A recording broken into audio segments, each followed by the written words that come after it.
Live from Southwest Florida, you're watching Fox 4 News at 11. Thank you so much for joining us for Fox 4 News at 11 o'clock. I'm Elise Chingari. Well, you're looking at Kansas City, where, of course, fans are going wild after the Kansas City Chiefs beat the Philadelphia Eagles in tonight's Super Bowl 57. Now, the game ended just over an hour ago there in Phoenix, Arizona. The final score was 38-35, with obviously the Chiefs winning on just a field goal. As you can see, fans are pretty excited about the big win, with several historic firsts happening this Super Bowl. So we had the first all-female team of fighter pilots for the flyover during the opening ceremony. And for the first time in history, brothers faced off, with Travis Kelce playing for the Chiefs and Jason Kelce playing for the Eagles, both from Ohio. It was a big night across the country, including here in, of course, Southwest Florida. Our Fox 4's Calvin Lewis was at the Shell Factory there in North Fort Myers for the game, as he shows us how fans there celebrated in style. Take a look. Biggest football party of the year. It's Super Bowl Sunday, and what better way to celebrate with a little music and food and drink at Tommy's Bar at the Shell Factory. I would say this is exciting because these teams are well matched, and because we live in Bethlehem, about 90 miles from Philadelphia, I guess I'm leaning towards Philadelphia, except the quarterback on Kansas City can pull a rabbit out of a hat. Amongst this crowd is a pretty even split of Eagles fans. Fly, Eagles, fly, baby. They won the Super Bowl a couple years ago. I was working, so here we go, bringing that luck again. And Chiefs fans. I mean, I'm a Florida girl, born and raised, but nothing like going to a Kansas City Chiefs game, seriously. Where is it? Like many in Southwest Florida, Melanie Miller and her husband are allowing the big game to take their minds off of recent events. Since the hurricane, we've had still some things that are, being fixed and everything. So we're just going to go home, and just him and I are going to watch the game at home. So we decided to come out prior and have fun before. So, yeah. Also having fun are Deb Belcher and Patty Hiltebottle. Go Chiefs! Go Eagles! Who, despite their differences, have been friends for 48 years. Friendly competition, right? We moved down here to Paradise, and we can't get along all the time, So maybe the better question to ask is, how are these fans coexisting together? We're making the best of it. We're buying each other drinks is what we're doing, trying to get each other messed up. But no matter who these fans think is going to take the win, Kansas City Chiefs! Chiefs Kingdom! you can count on there being no love lost. I do have friends in the Kansas City, so whoever wins, much love. In Fort Myers, Calvin Lewis, Fox 4.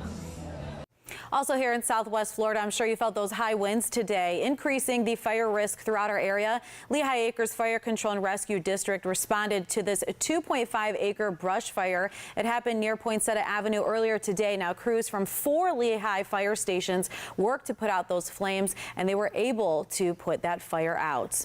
Also today, the DeSoto community came together to honor the life of the 17-year-old who was shot and killed a week ago at the DeSoto County Fair. So community members put together a fundraiser with the help of Beck's Truck and Good Barbecue to show support for Daniel Rodriguez Lopez's family as they grieve. Fox 4 spoke with Ashley Beck, the owner of that food truck and the organizer of the event. She says the community's compassion has been overwhelming. Well, Lord, we've had a little girl get out of the car and take the change out of her little piggy bank and put it into our donation box up there. Rodriguez Lopez was shot and killed last Saturday night at the county fair. Now, his parents say they're grateful for the love that the family is receiving from you, the community. The money raised at today's event will go directly to the family to help cover whatever costs they need. Now, as a reminder, on Wednesday, Arcadia police arrested a 15-year-old named Ryan Watson Jr.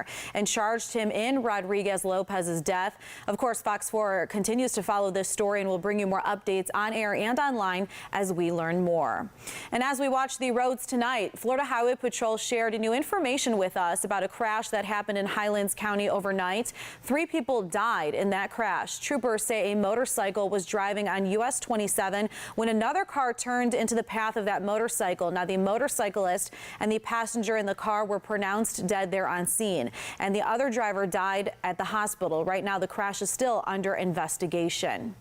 And as we know, still developing, another unidentified object has been shot down in U.S. airspace. The U.S. military confirmed that on top of the identified object that was shot down over Canada yesterday, another object was shot down over Lake Huron. Now, Fox News correspondent Alexandra Hoff shows us how lawmakers are reacting to this news.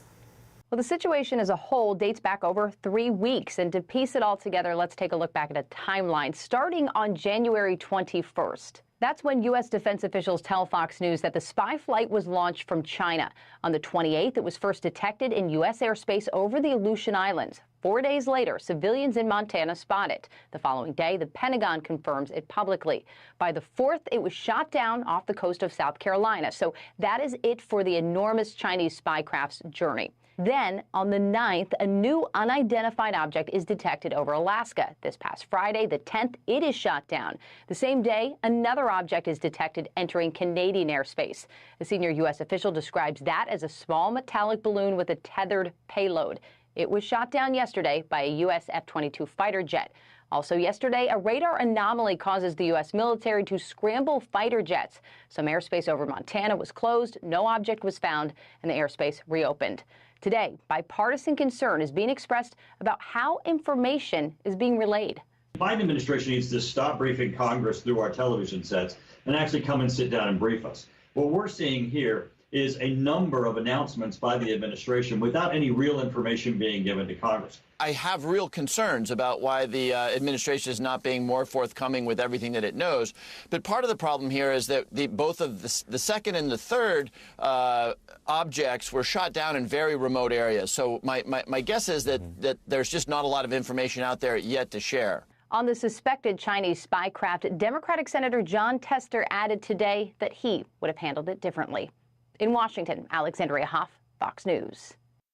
And right now, you're looking at security footage in Turkey as two property developers were taken into police custody after Turkish officials vowed to hold builders responsible for building collapses during last week's earthquakes. These two developers are some of the 131 suspects officials say are responsible for not following those building codes, which resulted in buildings across 10 provinces collapsing after a 7.8 magnitude earthquake rocked the nation.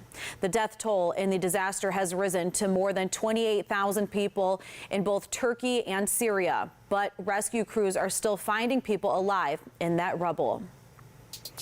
And on New this hour, Fox 4 is bringing you an exclusive inside look at inner workings of the U.S. Navy, and we're sharing experiences of Florida natives serving at the largest naval base in the world. We sent Fox 4's Caitlin Knapp to Norfolk, Virginia, to bring you the experience.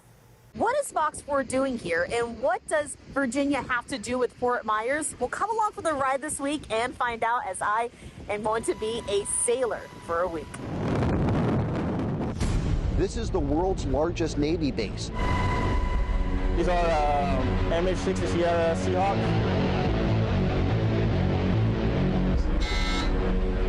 Full dive both planes. This is a very strenuous course. It's one of our high-risk courses here. My job is pretty unique. Teach people how to survive a worst-case scenario. We just did 25 yards across this pool in a full-blown light suit. All of these sailors that you see in the United States come from somewhere. Grandparents are from Fort Myers. I grew up in Miami, Florida. I am from Deltona, Florida. The family living in Cape Coral. Every single one of those people back home should be darn proud of those sailors. And we want them to see what they're doing so that they can, experience it with them.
Live from Southwest Florida, you're watching Fox 4 News at 11. Thank you so much for staying with us for Fox 4 News at 11 o'clock. I'm Elise Chingari. Obviously, we know the Super Bowl is now over, but the party doesn't stop at Maselli's Bar and Restaurant on Pine Island. So this is the restaurant, which was one of the first to actually open in the area after Hurricane Ian. They hosted a watch party for football fans earlier tonight. Of course, fans were out watching the Kansas City Chiefs and the Philadelphia Eagles face off there in Glendale, Arizona. Turnout here has been amazing. I mean, in the last 4 years that I've been here, we've always been dead on Super Bowl Sunday. We usually close around 5, 6 o'clock, but the amount of locals that have been coming in, especially after the hurricane, it's been great for us. Also, we have these specials today and everything. We're trying something new. We have a TV out back, you know, with the Super Bowl on with the big old speakers so people can watch it out there. So, and we got our TVs in the bar that people can watch it at. So. I'm sure everyone had a wonderful time. The Super Bowl ended with the Chiefs winning 38-35. And take a look at this. The Cape Coral Animal Shelter brought the Super Bowl spirit to Southwest Florida today. Take a look at these cute puppies. They were all participants in the shelter's very own Puppy Bowl today. The shelter says they have more than 40 puppies available for you to adopt right now, and a few of them hit the gridiron for some playtime today. If you want to donate to the shelter and to these puppies' care, you can find the link on our website at fox4now.com. Also, the Cove Kennels at the Gulf Coast Humane Society are under renovation right now, all with the help of the Rescue Rebuild of the Greater Good Charity Organization. So renovations on the Cove Kennels will take around 2 weeks, which will limit the number of animals GCHS can take in. They'll also remain open with its regular hours throughout those renovations, but they're asking for you to head to their website to see the list of adoptable animals and maybe make your home their forever home. Also, the Collier County Sheriff's Office, well, they held their 15th annual Kids Love Fishing event at Camp Discovery. So the annual event happened yesterday. Now it's organized by the Collier County Junior Deputies League. Deputies and the sheriff meet the kids to show them how to cast a line. Nearly 500 kids attended this event. If you want to learn more or find out how to sign up for next year's event, you can head to fox4now.com. So take a look at this video here. I shot it earlier today while I was out on a bicycle ride through downtown Fort Myers. You can see the Colusa Hachi here. I mean, there was a lot of whitecaps seen there. I also know that there's a lot of kids, adults even playing near the playground, and they were flying some kites. So I told Fox 4 meteorologist Andrew Shipley that I would shoot some of this video for him. You can see those kites right there because obviously we know here in Southwest Florida, it was a pretty windy day today, Andrew. Yeah, it was blowing around. You drive around even on the highway, you could feel it. So you go left and right. And yeah, it was not a fun day in the wind department. But the good news is that wind is starting to subside here tonight. But at least I want to take a look at some of these wind we had today.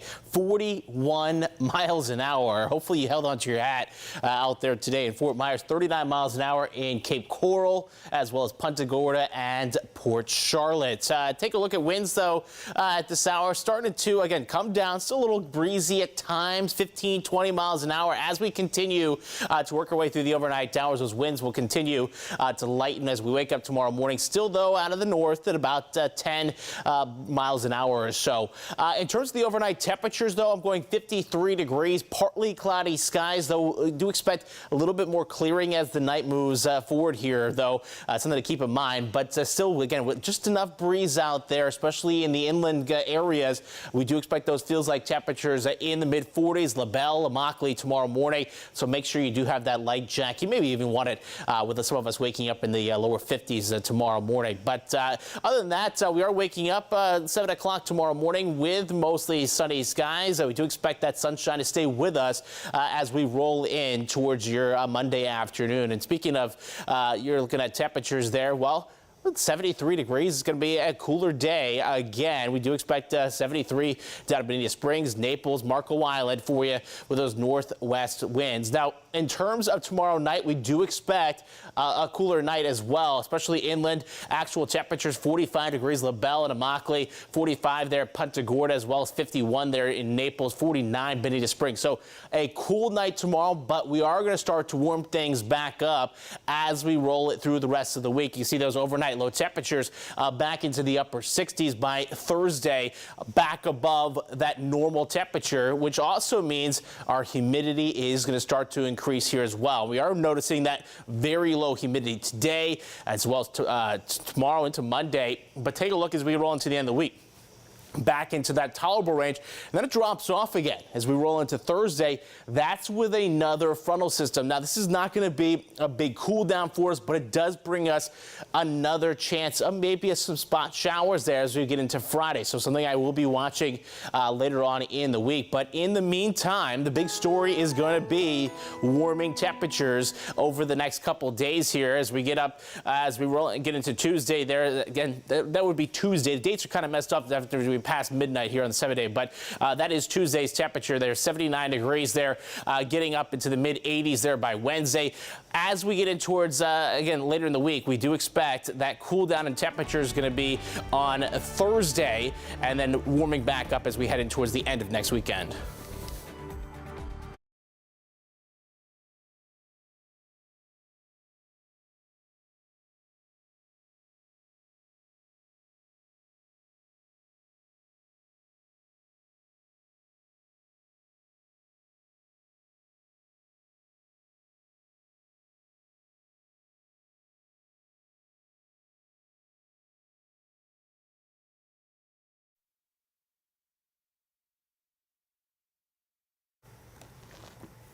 Here's what you missed in your community if you didn't see all of our reporting across Southwest Florida today. So people in Southwest Florida gathered to watch Super Bowl 57 tonight. The Shell Factory hosted a viewing party and Super Bowl celebration. It started around 11 this morning and ran all day. Super Bowl 57 ended with the Kansas City Chiefs beating the Philadelphia Eagles 38-35. You can catch recaps of the big game on Fox or online. And today, people came together to support the family of a 17-year-old DeSoto County boy who was shot and killed at the county fair last Saturday night. Now, community members put together a fundraiser with the help of Beck's Truck and Good Barbecue to show support for Daniel Rodriguez Lopez's family as they grieve. On Wednesday, Arcadia Police Department said that they arrested 15-year-old Ryan Watson Jr. and charged him in Lopez's death. Now, Fox 4 is following the story. Of course, we'll bring you more updates on air and online. Andrew, today we know it was a pretty windy day. Yes. What can we expect tomorrow? It's going to be one of those cooler days, but nowhere near as much wind, Elise, and plenty of sunshine out there. I don't think anyone's going to complain. And I have to bring this. You said you had this yesterday for your team. I'm sorry that they lost. Yeah, it's okay. It's okay. We lost the Super Bowl. We lost the World Series. But we'll be back next year. It's okay. You're still not a Browns fan. But thanks so much for tuning in today to Fox 4 News at 11 o'clock. Remember, you can catch your morning news starting tomorrow morning at 6 a.m. Good night.